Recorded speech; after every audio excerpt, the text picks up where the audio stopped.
ভারতে চলছে লোকসভা নির্বাচনের ফল ঘোষণা।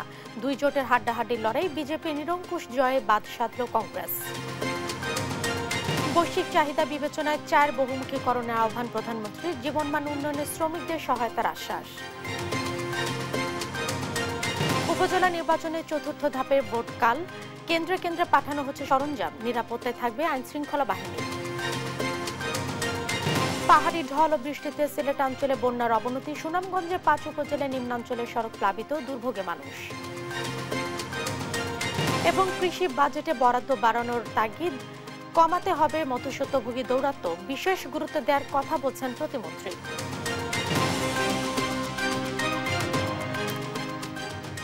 দেখছিলেন সংবাদ শিরোনাম। সংবাদ দুপুরের সঙ্গে আছে আমি জেসিকা আবেদিন।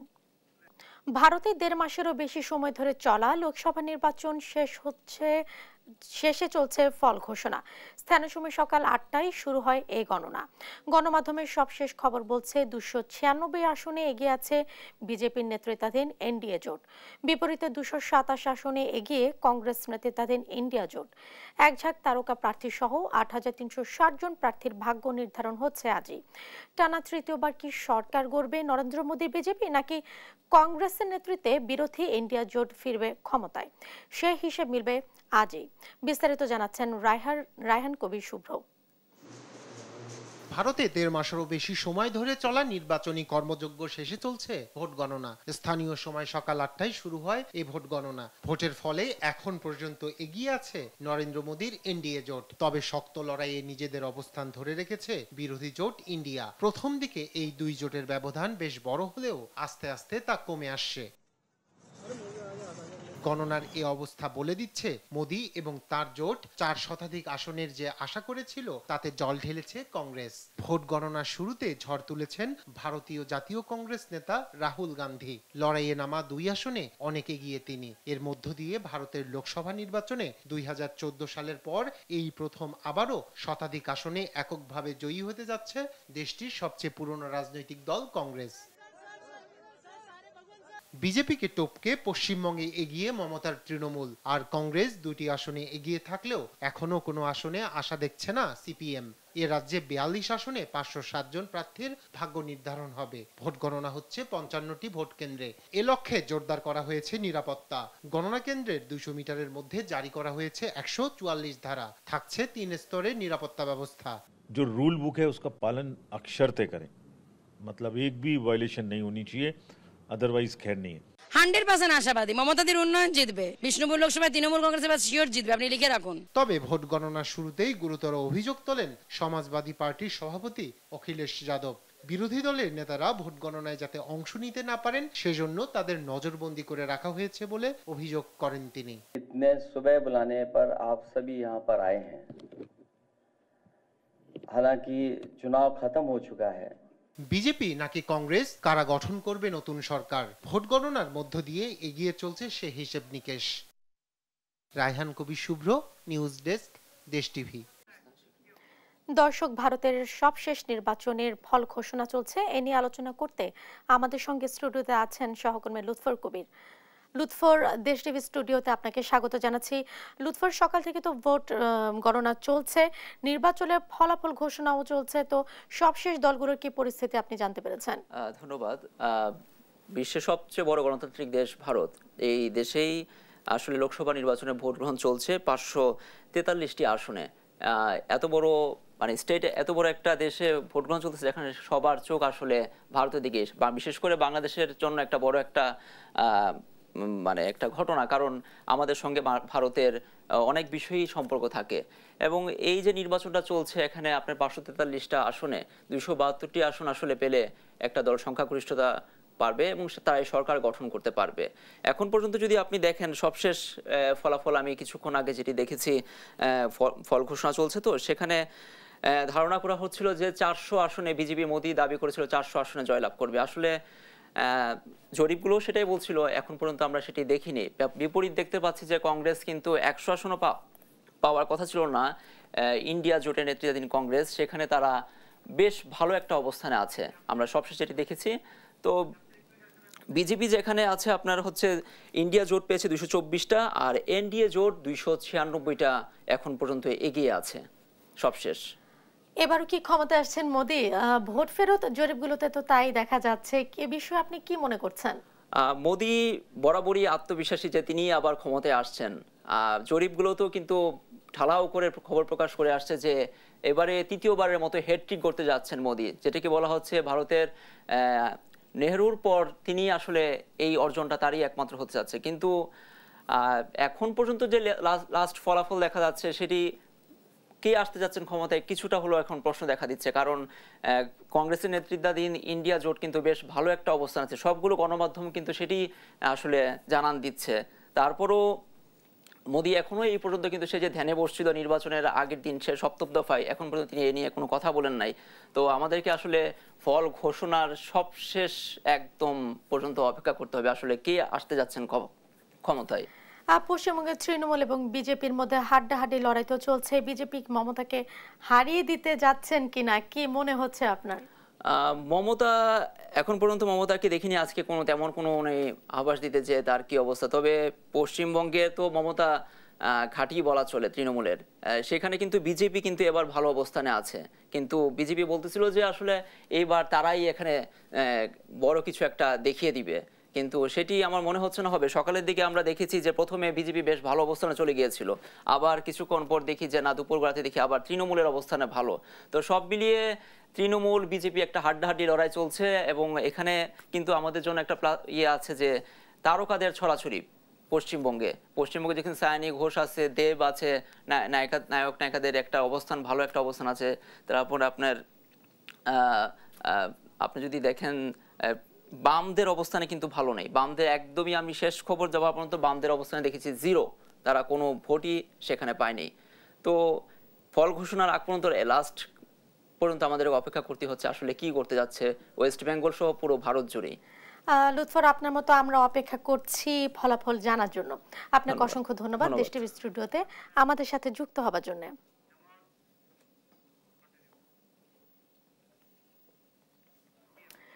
বৈশ্বিক চাহিদা বিবেচনায় চায়ের বহুমুখীকরণের তাগিদ দিয়েছেন প্রধানমন্ত্রী শেখ হাসিনা। জাতীয় চা দিবসের অনুষ্ঠানে তিনি বলেন, এর চাহিদা বিদেশে বেশি। জানান, শ্রমিকদের সব ধরনের সহায়তা করা হবে, কেউ ভাষণ থাকবে না।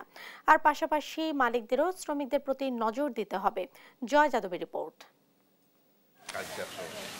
এই অঞ্চলে প্রথম বাণিজ্যিকভাবে চা চাষ শুরু হয় 1854 সালে সিলেটের মালনীছড়ায়। এরপর থেকে কেবলই বিস্তৃতি লাভ করেছে এই শিল্প। অতীতের সব রেকর্ড ভেঙে দেশের 168টি বৃহৎ ও 8,000-এরও বেশি ক্ষুদ্র চা বাগান থেকে গেল বছর 102 মিলিয়ন কেজিরও বেশি চা উৎপাদিত হয়েছে। 1957 সালের 4 জুন জাতির পিতা বঙ্গবন্ধু চা বোর্ডের প্রথম বাঙালি চেয়ারম্যান হয়েছিলেন। দিনটি জাতীয় চা দিবস হিসেবে উদযাপিত হয়। এই উপলক্ষে মঙ্গলবার সকালে উসমানী স্মৃতি মিলনায়তনে আয়োজিত অনুষ্ঠানে যোগ দেন প্রধানমন্ত্রী শেখ হাসিনা। তিনি বলেন, বিরোধী দলে থাকা সত্ত্বেও দেশের উত্তরাঞ্চলে চা শিল্পের বিকাশে কাজ করেছে আওয়ামী লীগ। পঞ্চগড়টা খুব সফল হওয়ার পর থেকে ঠাকুরগাঁয় চা বাগান, দিনাজপুরে চা বাগান, নীলফামারী, একেবারে রংপুরের কিছু অংশ এবং লালমনিরহাট পর্যন্ত চলে গেছে। উৎপাদনের পাশাপাশি চায়ের বহুমুখীকরণের দিকে নজর দিতে মালিকদের প্রতি আহ্বান জানান সরকার প্রধান। চা শুধু চায়ের পাতার চা না, এখন বিভিন্ন ধরনের চা পাওয়া যায়। সেই ক্ষেত্রে আমি আগেও বলছি সবসময় যে অ্যারোমা টি উৎপাদন করা, বিভিন্ন অ্যারোমা মানে বিভিন্ন ধরনের যেন ফ্লেভার থাকে, সেই ধরনের চায়ের কিন্তু চাহিদা অনেক বেশি। তো এই চাগুলো যদি প্যাকেটজাত করা যায়, অর্থাৎ আমি এটা বলবো যারা চা মালিক এবং ব্যবসায়ী আছেন, বিশেষ করে মালিকদের বলবো যে আপনারা ভ্যালু অ্যাডেড করেন। এই যে বাল্কে চা বিক্রির থেকে যদি ভ্যালু অ্যাডেড করেন, তাহলে আপনারা কিন্তু আরো ভালো দাম পাবেন। প্রধানমন্ত্রী বলেন, চা শ্রমিকদের সব ধরনের সহায়তা করা হবে, তাদের স্বার্থের দিকে নজর দিতে হবে মালিকদেরও। শুধুমাত্র তাদেরকে ওই আপনার অধীনস্থ বলে বিবেচনা করলে হবে না, মনে রাখতে হবে তাদের শ্রম ঘাম দিয়েই আপনার উৎপাদন বৃদ্ধি করা উপার্জনের পথ করে দিচ্ছে। কাজে সেই শ্রমিকদের প্রতি আপনাদের আরও যত্নবান হতে হবে। এদের কিন্তু এই মাটিতে একখণ্ড জায়গা নাই যেখানে তারা আপন ভূমি হিসেবে বিবেচনা করতে পারে। তার জন্য একটা ফ্লোটিং, ভাসমান। কিন্তু এই ভাসমান থাকবে কেন? আমাদের কোনো নাগরিক ভাসমান থাকবে না। আমরা যেটা সিদ্ধান্ত নিয়েছি, সকল ভূমিহীন গৃহহীন তাদেরকে ঘর করে দিচ্ছি। ইনশাল্লাহ এই চা শ্রমিকরাও এরকম ভাসমান থাকবে না, সেটা আমি বলে যাচ্ছি। এর জন্য যা করার করব। এর আগে চা শিল্পে অবদান রাখায় 8 ক্যাটাগরিতে বাগান মালিক, উৎপাদনকারী প্রতিষ্ঠান ও শ্রমিকের হাতে জাতীয় চা পুরস্কার তুলে দেন প্রধানমন্ত্রী। জয় যাদব, দেশ টিভি, ঢাকা। উপজেলা পরিষদ নির্বাচনের চতুর্থ ধাপের ভোট গ্রহণ কাল সকাল থেকে 60টি উপজেলায় বিতরণ করা হয় নির্বাচনী সরঞ্জাম। কোথাও ব্যালট, আবার কোথাও ভোট গ্রহণ হবে ইভিএমে। আইন শৃঙ্খলা বাহিনীর কড়া নিরাপত্তায় কেন্দ্রে কেন্দ্রে পাঠানো হয় ব্যালট বাক্স, ইভিএম সহ অন্যান্য সামগ্রী। সহকর্মীদের পাঠানো তথ্যচিত্রে সালমা জাহানের ডেস্ক রিপোর্ট। মঙ্গলবার সকাল থেকে রিটার্নিং অফিসের কার্যালয় থেকে শুরু হয় ইভিএম, ব্যালট পেপার বক্স সহ বিভিন্ন নির্বাচনী সরঞ্জাম বিতরণ, যা বুঝে নেন প্রিজাইডিং কর্মকর্তারা।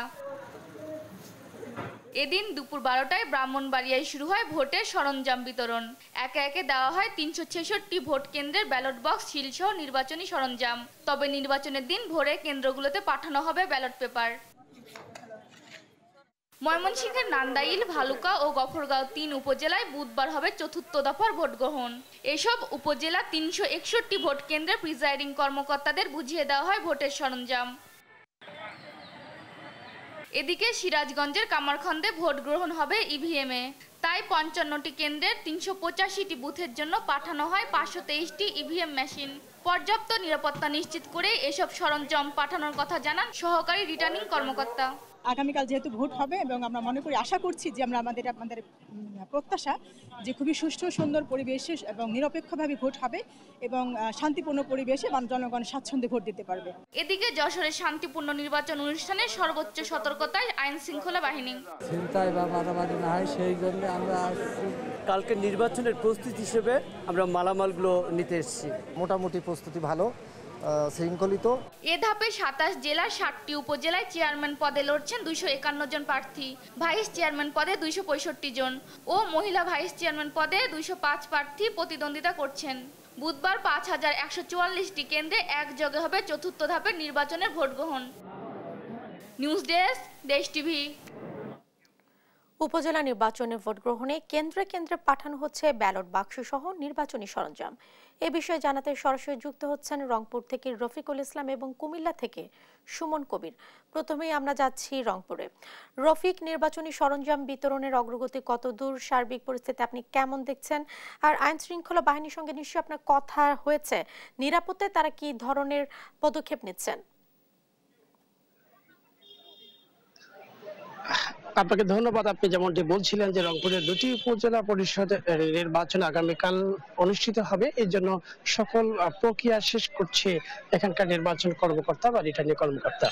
আমরা আপনাকে একটু বিষয় জানিয়ে রাখি যে রংপুরের যে 2টি উপজেলা, এর মধ্যে তারাগঞ্জে 5টি এবং বদরগঞ্জে 10টি এবং 1টি পৌরসভা রয়েছে।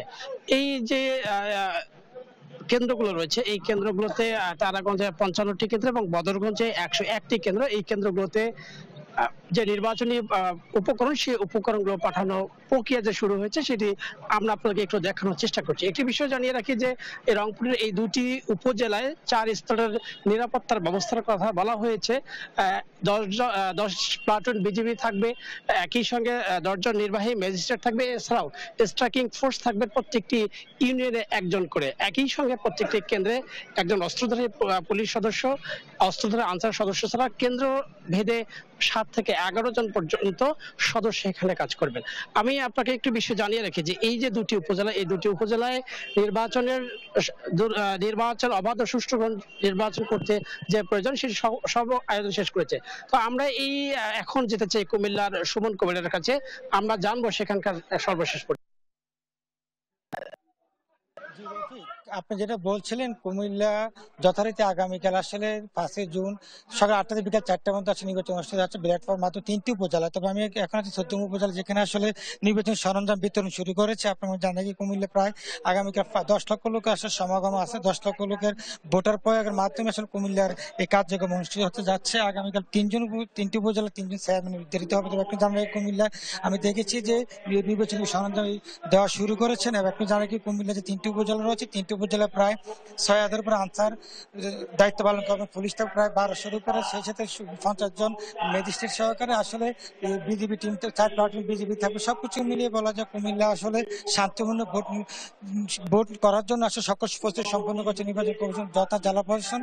আর সবকিছু মিলিয়ে বলা যায়, আমি জানি রাখি আগে কুমিল্লা আসলে অবাধ সুষ্ঠু নির্বাচন করার লক্ষ্যে নির্বাচন সরঞ্জাম বিতরণ শুরু করেছেন, এবং আমরা দেখতে পাচ্ছেন কুমিল্লা চৌদ্দগ্রাম উপজেলা থেকে আসলে নির্বাচন সরঞ্জামের বিতরণ শুরু করেছেন, বেলা 2টা থেকে শুরু করেছেন। আর তুমি জানাই কুমিল্লার অবাধ সুষ্ঠু নির্বাচন করার জন্য সকল প্রস্তুতি সম্পূর্ণ করেছেন জেলা ম্যাজিস্ট্রেট, জেলা প্রশাসক সহকারে নির্বাচন কমিশনার এবং যারা রয়েছে সকল সংশ্লিষ্ট যারা রয়েছেন। আমি সবকিছু মিলে বলা যায় কুমিল্লার যে স্বাভাবিক অবস্থা আগামীকাল আসে নির্বাচন সুষ্ঠু করার জন্য সকল ধরনের প্রস্তুতি সম্পূর্ণ হয়েছে। এই ছিল কুমিল্লা থেকে সর্বশেষ জ্যোতিকা।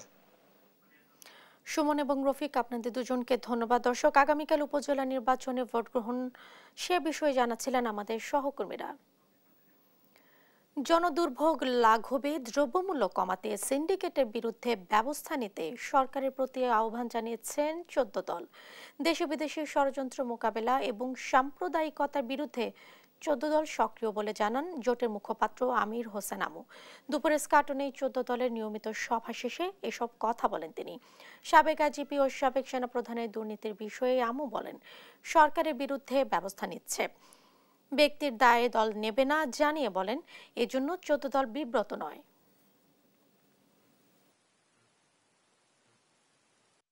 জিনিসপত্রের যে উদ্যোগটি আমরা বারবার বলেছি যে এটাকে নিরসন করার জন্য সরকারের পক্ষ থেকে বলা হয় যে একটি সিন্ডিকেট আছে, সিন্ডিকেটের কারণে এটা হচ্ছে। যদি সিন্ডিকেট থেকেই থাকে এবং যদি সরকারের জানা থাকে, তা আমরা মনে করি সেই সিন্ডিকেটের ব্যাপারে সরকারের সক্রিয় ব্যবস্থা গ্রহণ করা উচিত। সংবাদ দুপুরে আরো থাকছে। প্রত্যেক পেনশন স্কিম নিয়ে মুখোমুখি বিশ্ববিদ্যালয় শিক্ষক, কর্মকর্তা এবং জাতীয় পেনশন কর্তৃপক্ষ, পেশায় আগ্রহ হারানোর শঙ্কা। সুনামগঞ্জে সপ্তাহখানিক ধরে চলছে বন্যা পরিস্থিতি, কিন্তু সোমবারের বৃষ্টিতে পরিস্থিতির আরও অবনতি হয়েছে। একের পর এক ডুবছে রাস্তাঘাট, এতে যাতায়াতে চরম দুর্ভোগে স্থানীয়রা। বাড়িঘরে পানি ওঠার শঙ্কায় জেলার 20 লাখ মানুষ। সহকর্মী মেহেদী হাসানের তথ্য ছবিতে শুভশ্রী রায়ের ডেস্ক রিপোর্ট। পাহাড়ি ঢলের পানিতে নিমজ্জিত তাহিরপুর সুনামগঞ্জের শক্তিয়ারখোলা 100 মিটার সড়কটি, সড়কে উপচে পড়ছে পানি। সোমবার সকাল থেকে মুষলধারে বৃষ্টি সুনামগঞ্জে, সেই সাথে ভারতের চেরাপুঞ্জিতে বৃষ্টিপাত অব্যাহত থাকায় উজান থেকে নেমে আসা পাহাড়ি ঢলে দ্রুত বাড়ছে জেলার নদ নদীর পানি। এতে প্লাবিত তাহিরপুর, ছাতক ও দোয়ারাবাজার সহ বেশ কয়েকটি উপজেলার নিম্নাঞ্চল। গবাদি পশু নিয়ে বিপাকে পড়েছেন দুর্গতরা। ঘরে পানি ওঠার শঙ্কায় চরম উৎকণ্ঠায় দিন পার করছেন ভাটি জেলার বাসিন্দারা। বন্যার অবস্থা খারাপ, আমরা বেড়ানি দিয়েছিলাম, সকালবেলা পানি কম ছিল, তারপরে পানি বাড়ছে, এখন আডু পানি উড়াত পানি পাই আমরা রুটে আইছি। 1 মুহূর্ত রান্তারি না, 2 মুহূর্ত গরমে হুতারি না, 3 মুহূর্ত কাম করলে খাইতাম, না করলে না খাইতাম।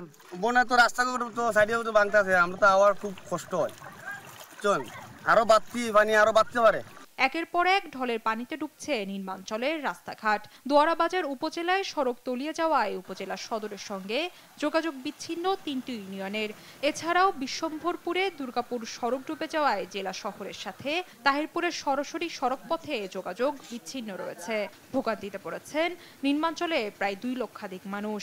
সমস্যা বহুত সমস্যা, পানি চলে যায়, হাতিরা লাগে বুঝলি, আমরা কি করতাম কই বর্তমানে কাম কাজ করতে সুবিধা পাইতেছি না বা দুর্যোগের মোকাবেলা করতে পারি, তার কারণে আমরা বাংলা সরকারের কাছে আমাদের বিভিন্ন রকম সহযোগিতা চাই।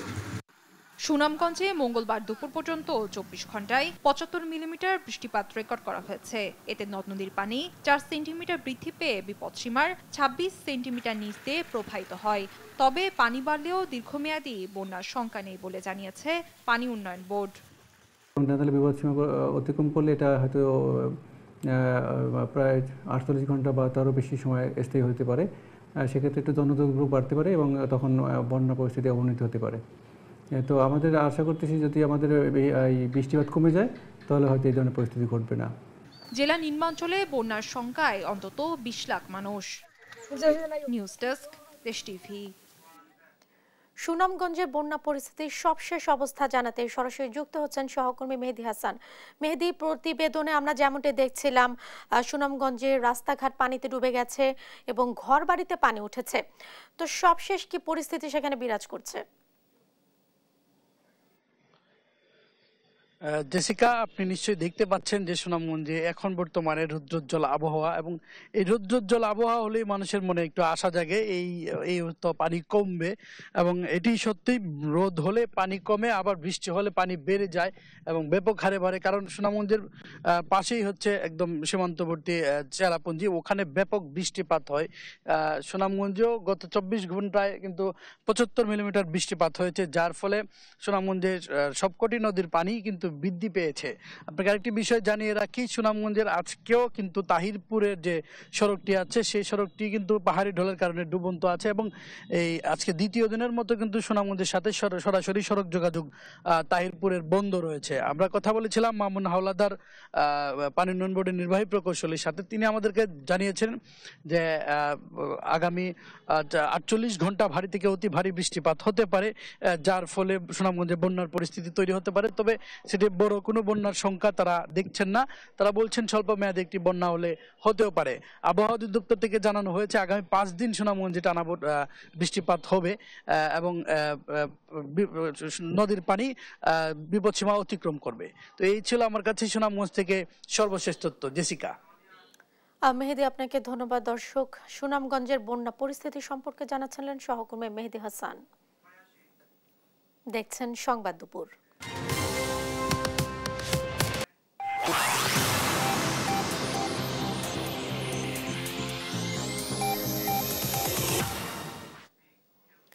দেশের প্রায় 80% মানুষ কৃষির উপর নির্ভরশীল, কিন্তু এ খাতে বাজেটে থাকে না পর্যাপ্ত বরাদ্দ। যতটুকু মেলে তা গ্রামীণ পর্যায়ে পৌঁছতে মুখোমুখি হতে হয় নানা প্রতিবন্ধকতার। কৃষিপণ্য বাজার থেকে খাদ্য প্রক্রিয়াজাতকরণ পর্যন্ত পৌঁছাতে হাত বদল হয় 2 থেকে 3 বার। এতে পণ্যের দাম যেমন বাড়ে, তেমনি কৃষি পণ্যের ন্যায্য দাম পান না কৃষক। বিশেষজ্ঞরা বলছেন, কৃষিতে উৎপাদন বাড়াতে বিশেষ গুরুত্ব দিতে হবে, বাড়াতে হবে বরাদ্দ। বিস্তারিত ইফতেখার রেজা রিপোর্টে। অভিঘাত মোকাবিলা করে এগিয়ে যাচ্ছে দেশের কৃষি। বন্যা, ঘূর্ণিঝড়, খরা, লবণাক্ততা সহ নানা প্রাকৃতিক দুর্যোগ জয় করে উৎপাদন ধরে রেখেছেন কৃষকরা। এর মধ্যে আরো এক চ্যালেঞ্জ এসেছে সামনে, তাপপ্রবাহ। এবছর তাপদাহে পুড়েছে সোনালী ফসল। এসব চ্যালেঞ্জ মোকাবেলা করেই কৃষির উপর ভরসা রাখতে চায় সরকার। চলতি বছরে মোট বাজেটে কৃষি খাতে বরাদ্দ ছিল মাত্র 5.74%, যা দেশের অর্থনীতিতে এ খাতের প্রত্যক্ষ অবদানের তুলনায় অর্ধেকেরও কম। জাতীয়ভাবে কৃষিতে যে বাজেট পাওয়ার কথা তা এখনো পাচ্ছে না বলে মনে করেন ইমেরিটাস অধ্যাপক ডক্টর এম.এ. সাত্তার মণ্ডল। কৃষি আমাকে ওইভাবে চট করে কোনো প্রবৃদ্ধি দেবে না, কৃষি দেবে আমার খাদ্য নিরাপত্তা। ওইখানেই আমাদের বক্তব্য, যে গ্রোথে প্রবৃদ্ধিতে আমাকে বড় ধরনের অবদান না দিলেও কিন্তু খাদ্য নিরাপত্তা, সার্বভৌমত্বর যেখানে প্রশ্ন, সেই বিচারে আমি মনে করি যে এখানে আরও বরাদ্দ আমাদের আসা দরকার। কৃষির সবচেয়ে বড় কথা হলো জীববৈজ্ঞানিক গবেষণা। এটা তো যন্ত্র দেওয়া হয় না, তার জন্য গবেষক তাদের ভেতরে আমাদের বিনিয়োগটা বাড়াইতে হবে, গবেষণার বরাদ্দটা বাড়াতে হবে। এ নিয়ে আমরা বারে বারে বলছি। আর অর্থনীতিবিদ এম.এ. আকাশের পরামর্শ, কৃষিতে বাজেটের অর্থ না কমিয়ে বাড়াতে হবে, কমাতে হবে মধ্যস্বত্বভোগীদের দৌরাত্ম্য। কৃষকের একটা ন্যায্য দাম দিতে হবে, না দিলে কিন্তু উৎপাদন বাড়বে না। উৎপাদন না বাড়লে মূল্যস্ফীতি আপনি আটকাতে পারবেন না। তাহলে দুটো সুপারিশ এবারের বাজেট সম্পর্কে আমার কৃষিখাতে, একটা হলো ভর্তুকি অব্যাহত রাখা আপেক্ষিকভাবে, পারলে চরম মাত্রায় বাড়ানো, আর দ্বিতীয় হলো মার্কেটিং অফ কৃষি এবং স্টোরেজ অফ কৃষিতে যেসব মধ্যস্বত্বভোগীরা আছে তাদের দৌরাত্ম্য কমানো। অবশ্য প্রস্তাবিত বাজেটে কৃষিতে বিশেষ গুরুত্ব দেওয়া হয়েছে বলে জানান অর্থ প্রতিমন্ত্রী ওয়াসিকা আয়েশা খান। বিশ্ববাজারে জ্বালানি সহ খাদ্যপণ্য, সারের মূল্য এগুলো কমে আসার বিষয় আছে এবং খাদ্য সরবরাহ পরিস্থিতি স্বাভাবিক রাখার জন্য উদ্যোগ নেওয়া হয়েছে। আপনারা তো জানেন আমাদের বাংলাদেশে কৃষি ভিত্তিক অর্থনীতি এবং কৃষিটা কিন্তু খুব গুরুত্বপূর্ণ। প্রস্তাবিত বাজেটেও কিন্তু কৃষির উপরে সর্বোচ্চ গুরুত্ব দেওয়া হচ্ছে। কৃষির পাশাপাশি শিক্ষা ও স্বাস্থ্য খাতেও গুরুত্ব দেওয়ার কথা জানান অর্থ প্রতিমন্ত্রী। ইফতেখার রেজা, দেশ টিভি, ঢাকা। সংবাদ দুপুরে আরো থাকছে। ফারুকের বোলিং তোপে উগান্ডাকে উড়িয়ে দিল আফগানিস্তান। রাতে স্কটল্যান্ডের মুখোমুখি হবে বর্তমান চ্যাম্পিয়ন ইংল্যান্ড।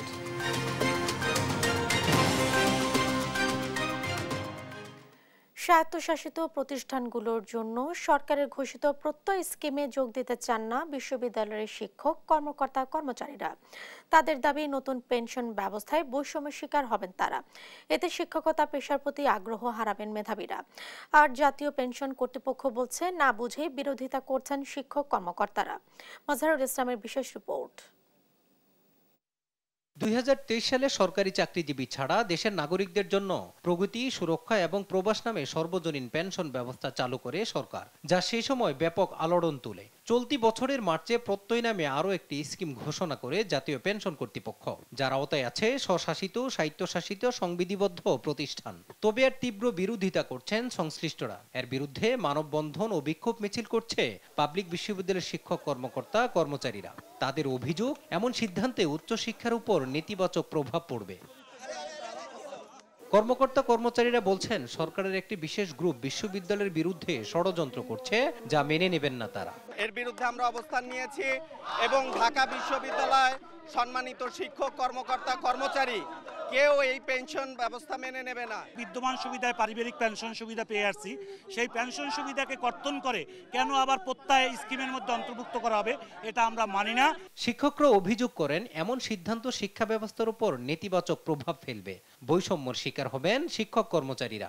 হঠাৎ করে খুবই অপ্রয়োজনীয়ভাবে একটা, এখানে কি প্রয়োজন ছিল? শিক্ষকদের কি কোনো দাবি ছিল যে আমাদেরকে আরও বেশি কিছু দেন? কোনো কিছু ছিল না। হঠাৎ একটা শান্ত পরিবেশে এ ধরনের একটা পদক্ষেপ নেওয়ার ফলে পুরো ব্যবস্থাটাই একটা বিতর্কিত অবস্থার দিকে চলে যাচ্ছে। কারণ এটা তো এখন নেগেটিভলি আলোচনা হচ্ছে। সেজন্য এটা আলাপ আলোচনা যত না হয়, এটাকে কারেকশন করে শিক্ষকদেরকে যাতে রাস্তায় নামতে না হয় চূড়ান্ত পর্যায়ে, সেটাই আমরা আহ্বান করব সংশ্লিষ্ট কর্তৃপক্ষের প্রতি। এই পেনশন স্কিমের ফলে শিক্ষকরা এক ধরনের অস্বস্তিতে আছেন, তাদের এক ধরনের ভাবনা ছিল চাওয়া পাওয়া বিষয়ে, সেই জায়গায় হয়তো কিছুটা পার্থক্য হচ্ছে।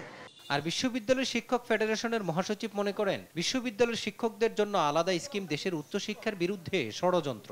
বিশ্ববিদ্যালয়ের শিক্ষকদেরকে সে প্রত্যয়ের আওতায় এনেই ওনারা একটা নতুন স্কিম চালু করে দিয়েছে, সেটা আমাদের বিশ্ববিদ্যালয়ের শিক্ষকরা কোনোভাবে গ্রহণ করে নাই। সবগুলো বিশ্ববিদ্যালয়ের সাথে বসেই আমরা পরবর্তী পর্যায়ে কঠিন কর্মসূচি দেবো। আমাদের অস্তিত্বের ব্যাপার, যেখানে আমাদের সম্মানের ব্যাপার, আত্মমর্যাদার ব্যাপার, সেটার জন্য যা করা দরকার আমরা তাই করব। দাবি না মানলে ঈদের পর লাগাতার আন্দোলন এবং ক্লাস পরীক্ষা বর্জনের মতো কর্মসূচির হুঁশিয়ারিও দেন শিক্ষক কর্মকর্তা কর্মচারীরা।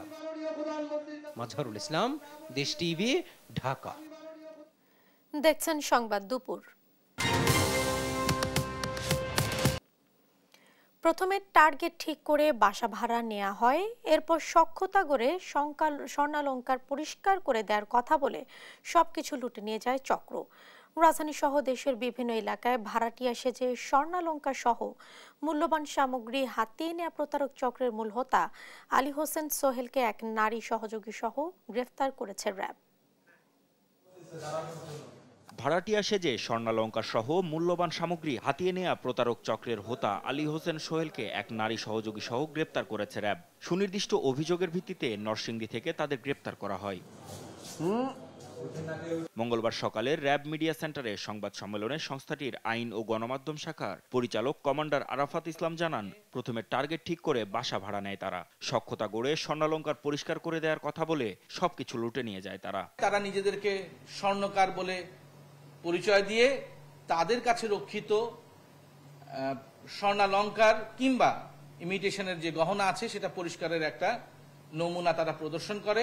এই হাত সাফাইয়ের মাধ্যমে তারা প্রতারণার কাজটা শেষ করে এক পর্যায়ে তারা সটকে পড়ে। ৩-৪ বছর ধরে রাজধানী খুলনা, চট্টগ্রাম, কুমিল্লা সহ দেশের বিভিন্ন এলাকায় প্রতারণা চালিয়ে আসছিল চক্রটি।